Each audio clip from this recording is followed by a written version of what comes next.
একজন মানুষকে দেখা গেল, সারা গা জড়ানো, তার মুখে কামড়ের গার্ড। ডাক্তার হঠাৎ বিদ্যুৎ চালু করতেই সে মুহূর্তেই নিস্তেজ হয়ে গেল। আসলে সে কষ্ট নিচ্ছে শুধু ভয়ঙ্কর স্মৃতি মুছতে, কারণ সে একজন দুষ্ট আত্মা তাড়ানোর মানুষ, দায়িত্ব থেকে পালাতে পারে না। হাসপাতালের হঠাৎ দেখা দিলহাজার তেলাপোকা সব একদিকে চলতে লাগলো। সেও তাদের পথ ধরে গেল, পৌঁছালো এক আঁকাঘরে।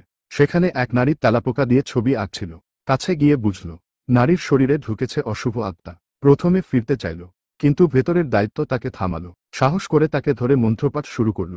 অশুভ শক্তি হঠাৎ খেপে গেল, নারী ঝাঁপিয়ে পড়ল তার দিকে। সে শক্ত করে চেপে ধরে মন্ত্র পড়তে লাগল। শেষমেশ দুষ্ট আত্মা মিলিয়ে গেল, নারী জ্ঞান ফিরে পেল, কিন্তু ভয় কাঁপছিল। ঠিক তখনই দেয়ালে ভেসে উঠল অদ্ভুত লেখা, আলীর জীবন বিপদে। এটি ছিল অশুভ শক্তির চ্যালেঞ্জ। আলী তার উপকারীর মেয়ে, তাকে বাঁচাতেই দৌড়ে বেরিয়ে গেল। অন্যদিকে আলী অফিস থেকে ফিরছিল। গাড়ি হঠাৎ সেন্সরে দেখালো পেছনে কিছু আছে, অথচ কিছুই নেই। সে ভেবে নেমে যাচাই করতেই গাড়ি উল্টো দিকে গিয়ে বন্ধ হয়ে গেল। স্টার্ট দিতে গিয়ে দেখল বিদ্যুৎ একেবারেই নেই। এরপর পুরো পার্কিং এলাকায় অন্ধকারে ঢেকে গেল।